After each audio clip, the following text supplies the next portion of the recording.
Pemirsa, banjirop atau air pasang laut akhir-akhir ini melanda sejumlah daerah di Indonesia termasuk juga di Jawa Timur. Bagaimanakah potensinya dan apa antisipasi yang harus dilakukan? Hal ini akan dibahas di Dialog Titik Tengah bersama saya, Fatma Ayu.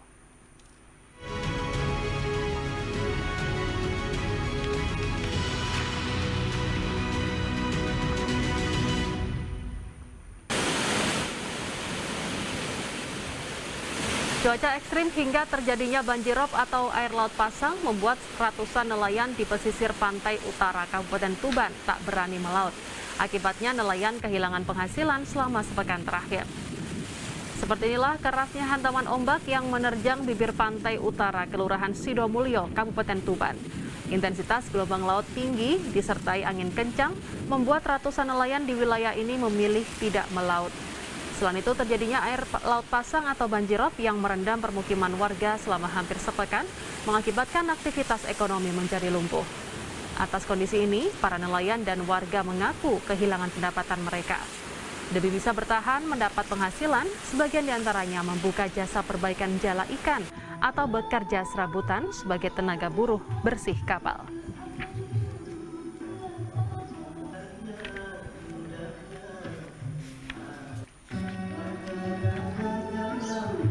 Pemirsa, Anda menyaksikan Dialog Titik Tengah, kali ini membahas terkait dengan cuaca ekstrim waspadai banjirop, dan sudah hadir di studio Metro TV Jawa Timur ada Pak Taufik Hermawan selaku Kepala BMKG Juanda. Selamat siang Pak Taufik.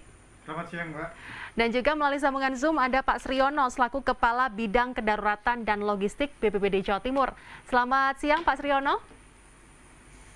Fatma. Ya, selamat siang Pak. Baik, saya ke Pak Taufik terlebih dahulu. Pak Taufik, ini berkaitan dengan banjirop yang saat ini melanda di Jawa Tengah, tapi Jawa Timur juga ya Pak ya. Sebenarnya banjirop ini disebabkan karena apa sih Pak? Baik Mbak Fatma, terima kasih atas waktunya. Jadi sebenarnya banjirop ini penyebabnya ada beberapa. Yang pertama adalah fase bulan purnama, ya. Kemudian ditambah dengan jarak bulan yang saat ini berada pada posisi terdekat. Kemudian juga adanya posisi bulan dan bumi yang posisi yang terdekat tadi, sehingga pasang maksimum itu tercatat 150 cm dari permukaan air laut. Nah, ini memang sudah disampaikan oleh teman-teman BMKG Tanjung Perak yang secara spesifik melakukan tugas dan fungsi pada wilayah kemaritiman. Dan teman-teman BMKG Tanjung Perak sudah menyampaikan warning juga, peringatan dini untuk wilayah mana saja di Jawa Timur yang terdampak banjirop. Kisaran wilayah Surabaya, pesisir Sidoarjo, juga ada di daerah Tuban. Mbak Fatma. Oke, baik. Lalu kan di Jawa Tengah ini cukup tinggi ya Pak. Kalau di Jawa Timur ini seperti apa Pak? Apakah cukup besar potensinya banjirop sendiri Pak? Potensi rop itu memang masih ada ya, tergantung fenomena yang memicu kejadian rop tersebut. Nah, untuk wilayah Jawa Timur tidak se-ekstrim dampaknya yang dialami saudara-saudara kita di pesisir utara wilayah Jawa Tengah. Dari catatan BMKG Tanjung Perak yang masuk dan diterima oleh BMKG Juanda, memang ada beberapa wilayah, termasuk Surabaya sendiri. Ada juga di daerah Gresik, juga di daerah Lamongan, serta di pesisir Tuban. Tapi tidak sebesar dampak yang diakibatkan atau yang dialami oleh saudara-saudara kita di Jawa Tengah, Mbak Fatma. Oke, baik. Saya ke Pak Sriono. Pak Sriono, ini berkaitan dengan dampak dari banjirop sendiri di Jawa Timur. Seperti apa saat ini informasinya? Mana saja yang terdampak Pak selain Tuban ini Pak? Ya, terima kasih Bu Fatma dan pemirsa TV Metro bahwa saat ini yang terdampak banjirop di wilayah pantai utara itu satu Tuban, kedua Gresik, yang ketiga Lamongan. Dari tiga wilayah itu yang paling terdampak banyak adalah di Tuban. Di Tuban itu ada 255 kakak yang terdampak. Salah satunya di Kecamatan Tuban sendiri 90 kakak, Kecamatan Jenuh 65 kakak, Kecamatan Tambak Boyo 80 kakak dan Kecamatan Banjar 20 kakak. Sehingga untuk Tuban itu ada total 255 kakak. Sedangkan di Gresik itu hanya di Kecamatan Bunga dan di Kecamatan Gresik sendiri itu kurang lebih hanya 80 sampai 100 kakak itu yang terdampak. BPBD Kabupaten Gresik maupun Tuban sudah melakukan langkah-langkah asesmen sehingga masyarakat saat ini betul-betul kehilangan mata pencarian dengan adanya banjirop itu. Kemarin Kalasa BPBD Tuban sudah koordinasi dengan BPBD Provinsi Jawa Timur langkah untuk penanganannya. Jadi sebagian masyarakat sudah diberi bantuan berupa sembako, kekurangannya dimintakan ke BPBD Provinsi Jawa Timur. Tidak hanya sembako aja, logistik kebutuhan yang dibutuhkan juga akan dicukupi. Seperti itu Mbak Fatma. Oke, apakah saat ini ada korban jiwa Pak yang dilaporkan dari musibah tersebut? Sampai saat ini dari 3 wilayah tersebut, Gresik, Lamongan, dan Tuban, tidak ada korban jiwa satupun, hanya terdampak banjirnya aja. Itu pun tidak tinggi, jadi rata-rata banjir di sana antara 80 sampai 50, itu pun dari permukaan jalan. Jadi tidak masuk ke rumah sampai besar gitu, enggak, itu rata-rata di permukaan jalan. Seperti itu. Baik, banjir masuk ke rumah itu antara 20 sampai 30 itu yang terjadi di Tuban. Baik, banjirop sendiri ini juga seringkali disertai dengan angin kencang. Ini juga mempengaruhi ketinggian dari banjir itu sendiri. Bagaimana penjelasannya? Ini nanti akan dibahas di segmen berikutnya. Pemirsa jangan kemana-mana, kami akan segera kembali. Usai jeda.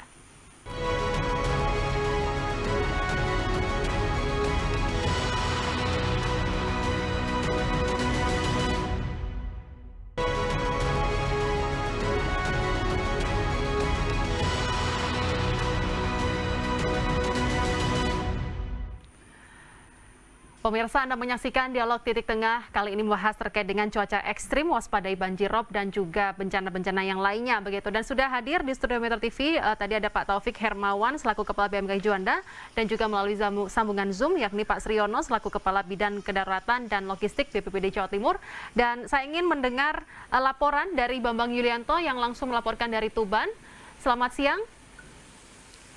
Selamat siang, Fatma. Iya, Bambang, ini bagaimana berkaitan dengan kondisi terkini yang ada di Kabupaten Tuban terdampak dari banjirop itu sendiri? Fatma.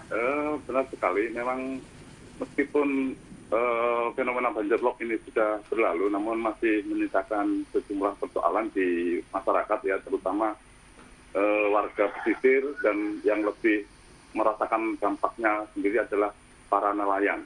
Nah, sudah sepekan terakhir ini para nelayan masih merasa ketakutan dan khawatir was-was karena masih cuaca masih belum kembali normal, sehingga mereka masih belum berani melakukan penangkapan ikan atau melaut ya, melaut. Nah, untuk mengisi waktu luang para nelayan ini sebagian berdiam diri di rumah, ada juga yang memantau kondisi kapal mereka, berjaga-jaga di tepi laut begitu. Ada sebagian juga yang para nelayan ini memperbaiki jaring atau jala, alat penangkapan ikan, dan sejumlah peralatan penangkapan ikan lainnya.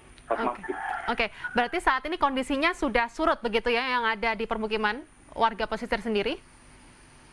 Betul sekali. Yang di pemukiman dan di rumah warga saat ini memang sudah mulai surut, sudah surut sih. Terus yang di laut ini sudah mulai melandai begitu ombak. Namun demikian ini masih membuat perasaan nelayan ini was-was sehingga mereka masih bertahan untuk tidak berlayar terlebih dulu gitu. Oke, berarti potensinya ini masih ditakutkan masih ada begitu. Apakah dari tahun-tahun sebelumnya jika ada banjirop tahun ini lebih parah dibandingkan dengan tahun-tahun sebelumnya? Pengamatan Anda? Benar sekali. Menurut para nelayan ini memang banjirop ini setiap tahunnya hampir selalu terjadi. Namun untuk yang kali ini memang banjirop ini dirasa cukup parah dan waktunya pun cukup berlangsung lama begitu. Yaitu sampai hampir sepekan begitu. Oke. Apa upaya dari pemerintah hingga saat ini yang sudah dirasakan oleh warga terdampak sendiri ini? Dari pantauan saya di lapangan, untuk apa yang dilakukan pemerintah itu hari ini belum nampak begitu signifikan. Yang dilakukan sementara ini hanya mapping atau pemeriksaan mengenai fasilitas apa yang rusak, seperti objek-objek pariwisata, rumah-rumah warga, itu masih dilakukan asesmen. Baik, terima kasih Bambang Yuryanto yang melaporkan langsung dari Tuban. Selamat kembali bertugas. Terima kasih, Fatma. Baik, saya tanya potensi dulu. Ini potensi dari bencana banjirop yang mungkin terjadi ini seperti apa ini, Pak Taufik Hermawan? Ya, potensinya memang masih ada ya Mbak ya, walaupun sudah dijelaskan oleh yang di lapangan tadi sudah berangsur surut ya, tapi kondisi ini tidak menutup kemungkinan bisa terjadi akibat fase-fase yang saya jelaskan dari awal tadi. Nah, kondisi ini juga memang perlu diwaspadai untuk saudara-saudara kita yang di pesisir, Lamongan, Gresik, dan Tuban. Sehingga kondisi-kondisi ini bisa dipantau dari informasi BMKG yang membidangi melalui BMKG Tanjung Perak, kanal YouTube, kemudian sosial media yang lainnya bisa diakses oleh masyarakat fenomena-fenomena yang akan terjadi terhadap kondisi rob yang periodenya teman-teman Tanjung Perak itu sudah ada. Fase-fasenya seperti apa, teman-teman dari BMKG Tanjung Perak itu pasti sudah memegang datanya, sehingga bisa diantisipasi oleh masyarakat pesisir yang ada di wilayah Jawa Timur. Baik, saya ke Pak Sriono. Pak Sriono, ini berkaitan dengan laporan teman kami atau kawan kami di Tuban, begitu. Dari Tuban sendiri, untuk warganya yang terdampak ini belum merasakan bantuan yang nyata dari pemerintah. Seperti apa upaya yang sendiri yang dilakukan oleh pemerintah? Jadi gini Mbak Fatma, saya tuh kemarin sudah ditelepon koordinasi dengan Kalapra Deputi Tuban, Bapak Suparmaji. Intinya sebagian masyarakat memang sudah karena tidak ada penghasilan, mereka sebagian sudah mendapatkan bantuan sembako. Sehingga pada saat ini masih kekurangan. Dengan adanya kekurangan itu, BPD Provinsi Jawa Timur akan membackup kekurangan itu, sehingga nantinya masyarakat 1 hari ke depan itu bisa tercukupi untuk kebutuhan pokoknya. Seperti itu, Pak. Baik. Ini berkaitan dengan selain banjirop, cuaca ekstrim ini juga menjadi yang harus diantisipasi oleh masyarakat. Saat ini mayoritas yang dirasakan oleh warga Jawa Timur adalah hujan terus-menerus, yang ini juga sangat membahayakan begitu. Apabila intensitas yang tinggi bisa menyebabkan banjir dan lain sebagainya. Seperti apa penjelasannya dari cuaca ekstrim untuk tahun ini? Ya baik, kalau kita perhatikan masyarakat Jawa Timur 4 hari belakangan ini kondisi cuaca dan hujan lebat sedang kita alami, termasuk di Surabaya dan Sidoarjo. Nah, kondisi ini ada 2 variabel yang menyebabkan. Dari tinjauan meteorologi yang kami lakukan, ada 2 kondisi, yaitu adanya fenomena gelombang Rossby dan gelombang Kelvin. Sehingga 2 kondisi fenomena ini mengakibatkan beberapa wilayah Jawa Timur curah hujannya mengalami kenaikan. Dan kondisi-kondisi angin kencang juga bisa kita rasakan belakangan ini untuk wilayah Tapal Kuda. Juga data-data yang kami himpun juga memverifikasi adanya kondisi-kondisi cuaca ekstrim yang dialami 4 hari belakangan ini. Jadi 2 pemicu itu Mbak Fatma yang perlu diwaspadai, adanya gelombang Rossby dan gelombang Kelvin, yang dampaknya bisa kita rasakan bersama. Oke, dampaknya ini seperti apa dan juga potensinya seperti apa? Ini nanti akan dibahas di segmen berikutnya. Pemirsa jangan kemana-mana, kami akan segera kembali. Usai jeda.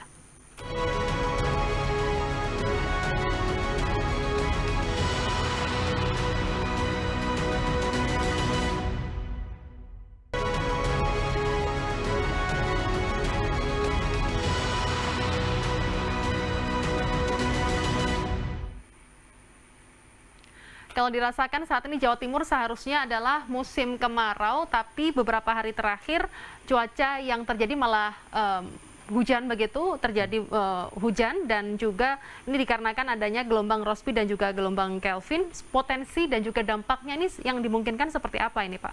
Iya, karena ada gangguan ya dalam tanda petik yang memasuki wilayah ekuatorial, dua gelombang Rossby dan gelombang Kelvin tadi membawa pengaruh secara langsung. Beberapa hari terakhir ini cuaca di Jawa Timur kurang bersahabat. Bisa kita rasakan bersama, wilayah Sidoarjo, Surabaya, dan beberapa wilayah di Tapal Kuda mengalami peningkatan curah hujan. Nah, dua kondisi ini, Mbak Fatma, bisa juga mengakibatkan pertumbuhan awan sibi, sehingga bisa mengakibatkan kondisi angin kencang, petir, kilat, bahkan puting beliung atau hujan es. Karena dua kondisi ini, dia akan memicu pembentukan awan-awan konvektif, awan-awan sibi yang apa yang dihasilkan oleh awan sibi tersebut adalah sesuatu kondisi cuaca yang kurang baik bagi masyarakat Jawa Timur. Oke, dan ini bisa terjadi di daerah mana saja ini, Pak? Iya, kondisi yang kami pantau untuk wilayah Tapal Kuda bisa Situbondo, Pasuruan, dan Probolinggo. Kemudian di Madura itu Bangkalan, Pamekasan, dan Sumeneb. Kemudian juga Surabaya, Sidoarjo, Malang Raya, juga di pesisir utara wilayah seperti Lamongan, juga Bojonegoro, dan Tuban, Mbak Fatma. Hampir semuanya nih berarti ya Pak Iya. ya, sangat harus diwaspadai begitu. Betul. Untuk semua daerah itu.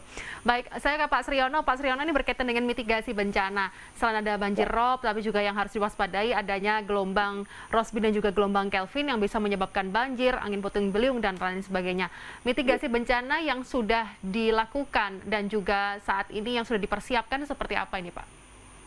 Jadi gini, BPD Provinsi Jawa Timur telah melakukan mitigasi bencana di daerah rawan bencana.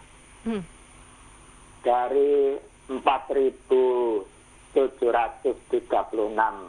desa kelurahan yang rawan bencana, itu salah satunya sudah dibentuk desa tangguh bencana. Itu ada 2.700 yang sudah terbentuk. Sehingga diharapkan masyarakat sebelum kejadian bencana itu datang bisa mempersiapkan diri, memfasilitasi apa yang harus dipersiapkan. Jadi bila terjadi bencana sewaktu-waktu, itu mitigasi yang kami lakukan. Yang kedua, kita juga telah memasang rambu-rambu evakuasi. Itu secara keseluruhan, jadi tidak hanya rob saja, tapi secara keseluruhan. Lalu kita juga sudah memasang alat namanya early warning system, EWS, itu di daerah-daerah rawan bencana. Sehingga diharapkan ke depan dengan adanya beberapa kegiatan ini masyarakat bisa mampu untuk melakukan kegiatan itu. Masyarakat diharapkan dalam menyiapkan ke depan dengan adanya bencana itu bisa menyiapkan perbekalan darurat, yaitu terdiri dari makanan, air untuk 3 hari ke depan. Itu yang bisa kita lakukan. Masyarakat juga harus menyiapkan pas siaga dengan kebutuhan adanya makanan yang kita sebutkan tadi. Itu salah satunya seperti itu. Baik. Desa tangguh bencana ini sudah ada 300-an dan ini apakah juga tersebar di 38 kota kabupaten di Jawa Timur ini Pak?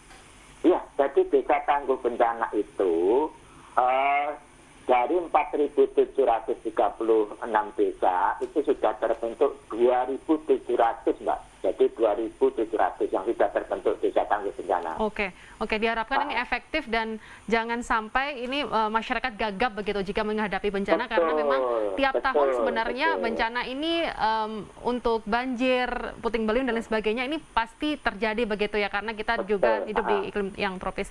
Baik, saya ke Pak Taufik, ini berkaitan dengan ciri-ciri misalnya yang masyarakat. Oke, baik, kita tahan sebentar. Pak Sriono, kita tahan sebentar. Saya ke Pak Taufik terlebih dahulu. Berkaitan dengan ciri-ciri yang mungkin bisa dipahami oleh masyarakat jika ada gelombang Rossby dan juga gelombang Kelvin ini seperti apa? Singkat saja, Pak.